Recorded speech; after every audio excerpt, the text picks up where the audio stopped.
അവർ നിങ്ങളെ നിന്ദിക്കുകയും പീഡിപ്പിക്കുകയും ചെയ്യുമ്പോൾ നിങ്ങൾ ഭാഗ്യവാന്മാർ. നിന്ദയും പരിഹാസവും നമ്മുടെ കൂടെ ഉണ്ട്. സ്ലീഹന്മാർക്കും കിട്ടിയത് നിന്ദയും പരിഹാസവും മാത്രമല്ല, ക്രൂരമായി അവരെ കൊല ചെയ്യുകയും ചെയ്തു സ്ലീഹന്മാരെ. അല്ലേ? മർത്തോമാ സ്ലീഹ അങ്ങനെയാണ് രക്തസാക്ഷി മരണം പ്രാപിച്ചത്. കൊല ചെയ്യപ്പെടുകയായിരുന്നു. നിന്ദയുണ്ട് നമ്മുടെ കൂടെ, പരിഹാസമുണ്ട് നമ്മുടെ കൂടെ. ദൈവനാമത്തിലാണ് നമ്മളത് ഏൽക്കുന്നതെങ്കിൽ ഒന്നിനെ കുറിച്ചും ഭാരപ്പെടേണ്ട.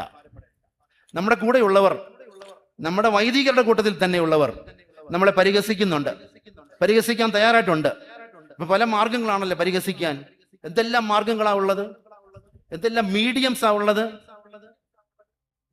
ഏതോ ഒരു രഹസ്യ സംഘത്തിലിരുന്ന് പരിഹാസ ചൊവ്വയുള്ള വാക്കുകളും വാചകങ്ങളും എഴുത്തുകളും എല്ലാം എഴുതി, അത് മെത്രാപ്പോലിത്തന്മാരെ എന്നില്ല, കൗതലിക്ക ബാവ എന്നില്ല, വൈദികരെ എന്നില്ല, സകലരെയും കളിയാക്കുന്ന, പരിഹസിക്കുന്ന, നിന്ദിക്കുന്ന ഒരു കൂട്ടം നമ്മുടെ കൂടെ ഉണ്ട്, നമ്മുടെ ഇടയിൽ തന്നെയുണ്ട്. ദൈവമാണ് അവരെ ശ്രദ്ധിക്കുന്നത്. നമ്മളെ ദൈവം നോക്കുന്നതും ദൈവമാണ്. നിന്ദയുണ്ട് കൂടെ. നിന്ദയിൽ വിഷമിക്കരുത്.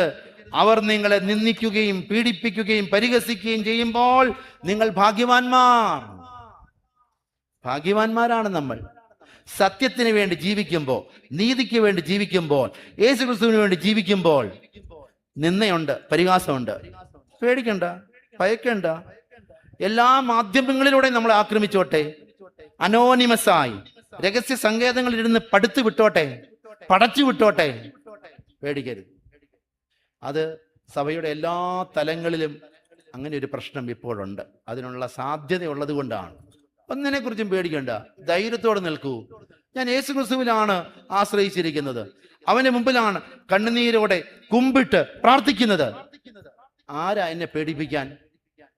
ആ ധൈര്യം സംഭരിക്കാൻ കുമ്പിട്ട് പ്രാർത്ഥിക്കണം. സ്ത്രീഹന്മാർക്ക് നിന്ദയുണ്ടായി, പീഡയുണ്ടായി, കൊലയുണ്ടായി, മർഡർ ഉണ്ടായി. പേടിച്ചില്ല അവര്. യേശുക്രിസ്തുവിന്റെ വാചകമാണ്, നിങ്ങളെ നിന്ദിക്കും, പീഡിപ്പിക്കും. ധൈര്യത്തോടെ എല്ലാം